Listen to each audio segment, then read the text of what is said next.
ये एक और इंटरेस्टिंग रिसर्च आपको बताते हैं, वो है वायदा कारोबार के ट्रेडिंग वॉल्यूम से जुड़ी हुई। जबरदस्त उछाल वॉल्यूम में देखने को मिल रहा है। ये उछाल क्यों है, वजह क्या है, कितना है, ये सारी डिटेल्स लेकर आशीष है हमारे साथ तैयार।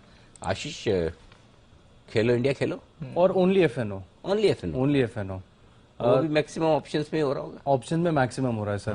मैं डेटा बताता हूं आपको, 10 करोड़ से ऊपर डीमैट खाते आ गए हैं। करेक्ट। और सितंबर महीने में आप देखिए तो करीब करीब 20 लाख जो है खाते नए जुड़ते हुए नजर आए हैं। तो लगातार ट्रेडर्स का इंटरेस्ट जो है बढ़ता जा रहा है। सर जून के दौरान जब मार्केट में काफी गिरावट देखने को मिली थी, तब एक रिसर्च के दौरान हमने भी बताया था कि वॉल्यूम्स काफी हद तक फेड आउट हो गई हैं, बहुत कम हो गई थी कैश मार्केट्स में वॉल्यूम अगर आप देखें।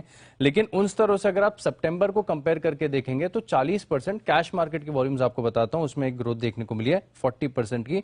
और अगस्त के मुकाबले सितंबर में देखें तो यहां पर भी कैश मार्केट के वॉल्यूम्स में जो है 5% का इजाफा आपको देखने को मिला है। लेकिन सर सबसे ज्यादा एक्शन जो है वो आपको वायदा बाजार के आंकड़ों में देखने को मिलेगा। फिलहाल अगर आप सितंबर में देखेंगे तो करीब करीब 15 लाख करोड़ के आसपास का जो है डेरिवेटिव्स का टर्नओवर हुआ है। लेकिन सर सिर्फ 15 लाख करोड़ को अगर आप 2021 सितंबर से 2020 सितंबर से कंपेयर करके देखेंगे तब आपको पता चलेगा कि किस प्रकार से रिटेल का जो फोकस है पूरा शिफ्ट एफएनओ की तरफ हो गया है। 2019 का आंकड़ा बताता हूं, जहां पर अगर आप देखें तो जो टोटल डेरिवेटिव्स की वॉल्यूम हुई थी सितंबर महीने में वो 1.5 लाख करोड़ की थी। 2020 में करीब 2,15,000 करोड़, 2021 में देखें तो करीब 7 लाख करोड़।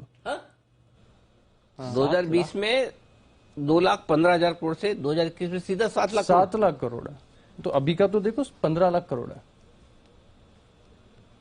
ओहो, 2 लाख करोड़ से 15, 7 गुना हो गया, लगभग 7 गुना वॉल्यूम बढ़ गया एफएनओ में। मेरे ख्याल से एफएनओ में सबसे ज्यादा वॉल्यूम इंडिया में होता है। हाँ। जो अभी आप हाईलाइट करते तो होता ही है सर, सबसे ज्यादा ट्रेडेड तो निफ्टी का इंडेक्स है। एनएससी का आईपीओ कब आएगा? है ना, एफएनओ वॉल्यूम तो सारा वही, बीएससी में तो कुछ है नहीं है तो। अच्छा, और ये तो चलो आप ये बता रहे हो, जून के मुकाबले में सितंबर में 37% इतना बढ़ गया वॉल्यूम। जून के मुकाबले अगर आप देखोगे तो जो कैश मार्केट का वॉल्यूम है, ऐसा नहीं है कि अभी सितंबर में जब बाजार में थोड़ा सा क्योस था, मार्केट काफी वॉलेटाइल था, तब रिटेल ट्रेडर्स भागे नहीं। जैसा जून में हमने देखा था कि वॉल्यूम्स एकदम ड्राई हो गई थी, वैसा नहीं हुआ था। सितंबर में अगर आप देखें तो जून के मुकाबले करीब 40% की ग्रोथ थी, और अगस्त के मुकाबले सितंबर में देखो तो कैश मार्केट के वॉल्यूम्स में 5% का इजाफा था। सर मुझे भी याद आता है, हम आफ्टरनून के डेटा जब हम बनाते थे तब 10-10 लाख के ओपन इंटरेस्ट आपको दिखते थे बैंक निफ्टी में। 25 लाख 30 लाख तो बहुत आम हो गया। 10 लाख तो हम हटा भी देते हैं कई बार। हाँ, 10 मैं तो 10 लाख में तो आप बोलते हो क्या बात करूं मैं, क्या बात करूं इसमें क्या दीप को साथ में। वंस अपॉन अ टाइम वो हाईएस्ट ओपन इंटरेस्ट हुआ करता था, 10 लाख हाईएस्ट होता था। गजब ही हो रहे हैं। जैन साहब, आपकी विशेष टिप्पणी इस बढ़ते हुए वॉल्यूम पर, और वो भी सारे के सारे एफएनओ में। बिल्कुल अनिल जी, कोई भी ब्रोकर के यहाँ पे अगर आजकल वॉल्यूम देखे तो कैश मार्केट में तो मतलब इतनी रहती नहीं है, और फ्यूचर्स में भी नहीं है, ऑप्शंस में यार। और ऑप्शंस में जो नई ब्रीड आ रही है और ऑप्शन खरीद के काम करने वाला, और थर्सडे के दिन तो कई लोग इंट्राडे में बहुत बड़ा बड़ा काम कर जाते हैं। और बैंक निफ्टी जो जून 2016 से जब से आया है, बैंक निफ्टी और वीकली ऑप्शंस लॉन्च हुए, तो उसकी वजह से भी बहुत बड़ा इजाफा हुआ है।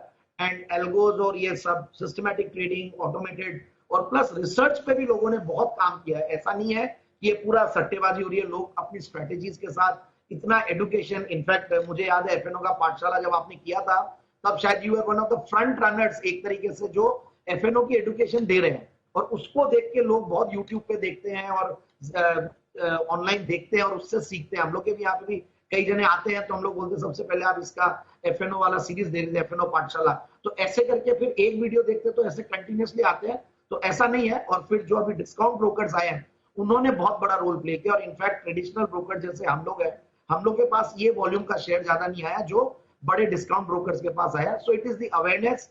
फिर हम लोग सारे जो स्ट्रेटेजीज देते हैं, जो हमारे चैनल पे भी बहुत अच्छी स्ट्रेटेजीज आती है, सबका बहुत बड़ा एक पॉजिटिव इंपैक्ट दिख रहा है। और इंडिया सर्टेनली, जो स्पेक्युलेटिव नहीं बोलूंगा, बट जो रिस्क लेने की जो एलिमेंट है इंडियंस में, वो बहुत ज्यादा है। और स्टॉक फ्यूचर्स में और स्टॉक ऑप्शंस में दूसरी जगह पे अगर अब्रॉड में देखें तो इतना काम नहीं होता जितना इंडिया में होता है। और ये तो हम सिर्फ इक्विटीज की बात कर रहे हैं। फिर करेंसीज, ये बहुत बड़े रूप में अभी आने वाला करेंसी, क्योंकि वहां पे कॉस्ट ऑफ जो मार्जिन और ये सब जो है वो कम है, तो वहां पे ज्यादा और आएगा, और रिस्क भी वहां कम रहती है जनरली।